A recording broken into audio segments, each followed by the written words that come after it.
Kenapa ini berlaku? Saya melihat kerana yang pertama, pihak pengurusan masjid itu sendiri tak kenal mana satu ustaz ahli sunnah, mana satu ustaz wahabi. Satu. Yang kedua, terdapat juga pihak pengurusan masjid, sama ada nazir ataupun pengurusi surau ataupun ahli jawatan kuasa, yang mempunyai kecenderungan ke arah aliran Wahabi. Maka saya lihat mana-mana masjid yang terdapat orang-orang yang seumpama ini mentadbir masjid dan surau, biasanya masjid dan surau akan jadi sarang pokok. Yang ketiganya, masyarakat kita jahil tentang hakikat ahli sunnah wal jamaah dan juga jahil tentang hakikat aliran Wahabi, sehingga ajaran Wahabi ini telah bertapak sekian lama di masjid dan di surau, tapi tidak ada sebarang report pada Jabatan Agama Islam Negeri Selangor. Sepatutnya sekiranya pihak masjid atau pihak surau ada kecenderungan pada aliran Wahabi dan menjadikan masjid dan surau sebagai pusat pengembangan ajaran Wahabi, sepatutnya para jemaah berusaha untuk membuat report pada Jabatan Agama Islam Negeri Selangor supaya pihak jabatan mengambil tindakan. Tapi report-report yang seumpama ini jarang berlaku. Dan seterusnya, kita melihat tidak ada satu gerakan yang agresif dari pihak berwajib agama di negeri ini kepada gerakan aliran Wahabi. Saya sendiri kerap memberikan report pada pihak-pihak berwajib, tetapi tindakan tak ada. Jadi ini memberi lagi keberanian kepada orang-orang Wahabi untuk bergerak dengan lebih bebas di masjid dan di surau, kerana dia tahu kalau dia bercakap pun tak ada siapa nak tangkap dia. Selain daripada itu, orang-orang Wahabi ini dia bukan sekadar bergerak di masjid dan di surau, kerana mereka sekiranya bergerak di masjid surau, mereka perlu bergerak dengan lebih licik, dengan cara bertaqiyah seperti orang Syiah. Mereka mengadakan majlis-majlis di pusat-pusat persendirian, seperti di rumah, seperti di tempat-tempat awam, seperti di dewan. Dan juga yang sangat sulit untuk dikawal, khasnya di negeri Selangor dan amnya di seluruh Malaysia, bila mana mereka berjaya menembusi pusat-pusat pengajian tinggi. Dan pihak Jabatan Agama ataupun pihak berwajib agama agak keberatan untuk masuk menangani aliran ini di pusat-pusat pengajian tinggi atas dasar merasakan seakan-akan Jabatan Agama tidak mempunyai kuasa untuk campur tangan hal-hal yang berlaku di pusat-pusat pengajian tinggi.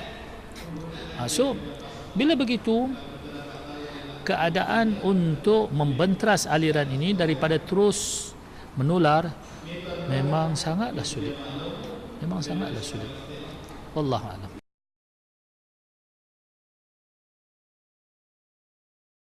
Saya melihat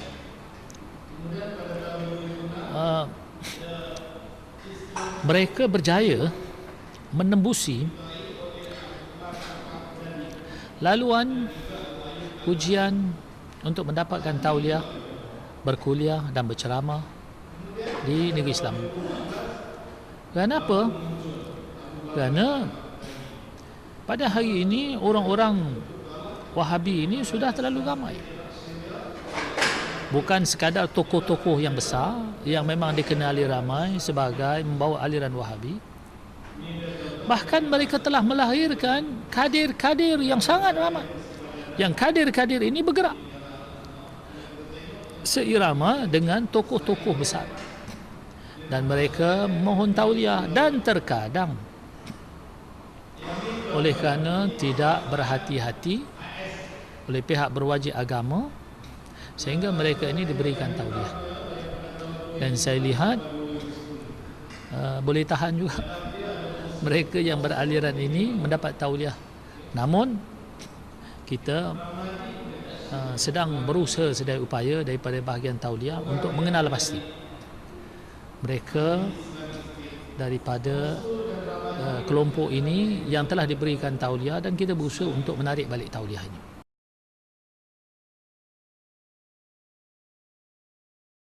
Yes. Kalau kita lihat orang-orang Wahabi, trendnya di seluruh dunia, mereka sedaya upaya ingin menguasai sesebuah negara. Mereka banyak bekerja di pusat-pusat pengajian tinggi. Yang mana pusat-pusat pengajian tinggi ini adalah merupakan pusat untuk melahirkan generasi mendatang yang akan menduduki tempat-tempat penting dalam negara, sama ada dalam politik maupun jabatan-jabatan kerajaan atau kementerian-kementerian.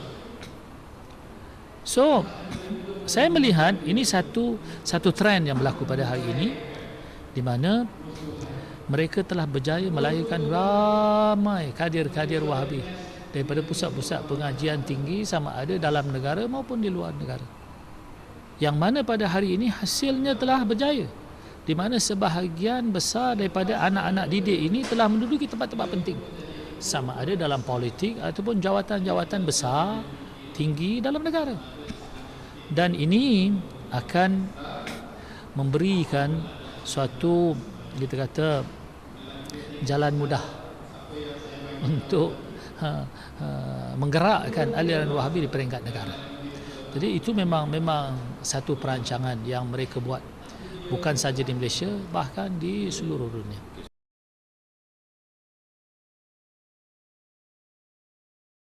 Baik, kalau ditanya kepada saya,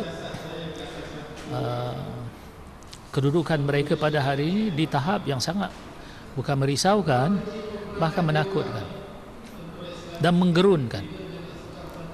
Kerana kita melihat puak-puak ini telah berada di seluruh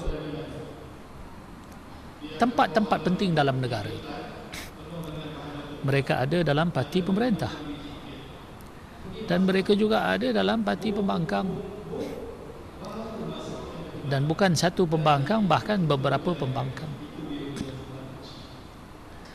Dan mereka juga berada dalam pusat-pusat berwajib agama dalam negara ini. Dan sebahagiannya mereka ini menduduki tempat-tempat jawatan penting agama dalam negara ini, yang bersifat kita kata decision maker dalam negara. Mereka berjaya menembusi pelbagai kementerian. Dan juga yang lebih lagi merisaukan, NGO Wahabi tumbuh macam cendawan dalam negara ini, di atas nama pelbagai bentuk, seperti NGO kebajikan, NGO untuk pengislaman, NGO menentang Syiah, NGO menentang Kristian. Tapi setelah kita lakukan analisa, ternyata mereka ini adalah daripada kelompok-kelompok gerakan Wahabi, dan mereka mempunyai dana-dana yang besar untuk menggerakkan aliran ini. Jadi kalau ditanya kepada saya di tahap di mana, saya kata sangat menggerunkan. sangat menggerunkan dan menakutkan. Ada mungkin satu masa tidak mustahil kalau tampuk pegangan ahli sunnah yang bertapak sekian lama di negara ini akan beralih tangan kepada pegangan yang bukan ahli sunnah wal jamaah. Wallahu a'lam.